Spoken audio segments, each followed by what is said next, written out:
அவர்களை பொறுத்தமட்டில் அரசியலில் ஒரு நேர்மையான அரசியல், துணிச்சலான அரசியல், கொள்கை பிடிப்புள்ள அரசியல், காமராஜரின் தொண்டன் என்பதுதான் எனது மிகப்பெரிய அடையாளம் என்று எப்பொழுதுமே சொல்லிக் கொண்டிருப்பார்கள்.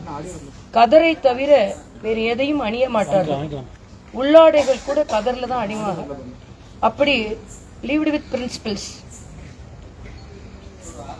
அப்படிப்பட்ட என் தந்தை 4 முறை தமிழகத்தில் சட்டமன்றத்தையும் 1 முறை பாராளுமன்றத்தையும் அலங்கரித்திருக்கிறார்கள். பாராளுமன்றத்தில் மரியாதைக்குரிய காமராஜர் அவர்கள் நாகர்கோயில் பாராளுமன்ற தொகுதியில் நின்றதனால் தன் ஊரான நாகர்கோயிலில் போட்டியிட வேண்டும் என்று போட்டி போட்டு பழைய காங்கிரஸ் தலைவராக தேர்ந்தெடுக்கப்பட்டார்கள். மொரார்ஜி தேசாய் அவர்கள் ஆட்சி செய்யும் பொழுது பாராளுமன்ற உறுப்பினராக தேர்ந்தெடுக்கப்பட்டு முதலில் தமிழில் பாராளுமன்றத்தில் கேள்வி கேட்டவர்கள், முதலில் தமிழில் பாராளுமன்றத்தை ஒலிக்கச் செய்தவர்கள். இப்படி 8 முறை பாத யாத்திரை செய்திருக்கிறார்கள். தமிழக காங்கிரஸ் கமிட்டியின் தலைவராக இருந்திருக்கிறார்கள். இன்னும் எவ்வளவோ சொல்லிக் கொண்டு போகலாம். தமிழ் தமிழ் தமிழ் என்பது மிகவும் அவர்கள் உயிர் மூச்சு.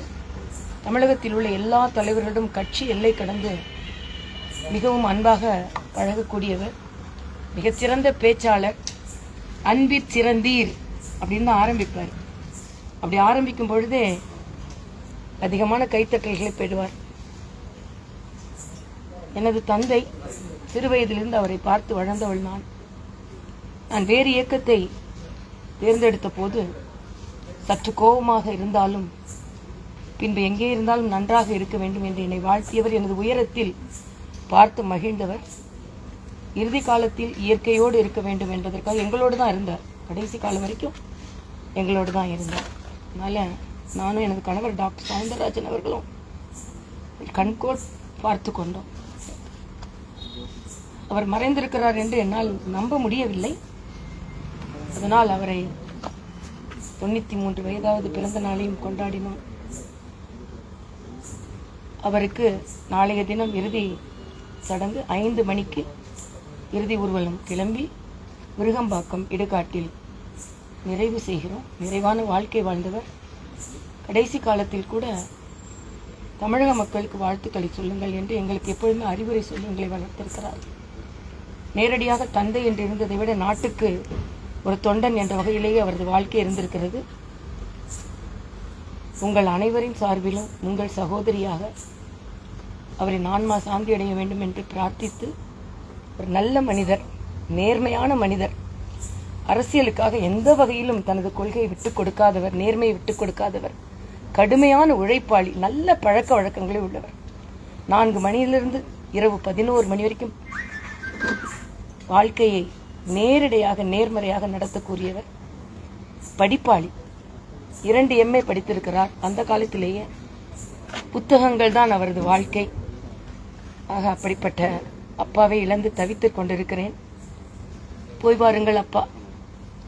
அடிக்கடி நான் சொல்வதுண்டு, மருத்துவம் தானே படித்திருக்கிறீர்கள், தமிழ் கொஞ்சம் நன்றாக பேசுகிறீர்களே என்று கேட்கும்போது, தமிழ் கற்றதனால் நான் தமிழ் பேசவில்லை, தமிழ் என்னை பெற்றதனால் நான் தமிழ் பேசுவேன் என்று பெருமையாக என்னை பேச வைத்தவர். நேரடியாக எனக்கு எங்கள் அப்பா எதுவுமே சொல்லிக் கொடுத்ததில்லை.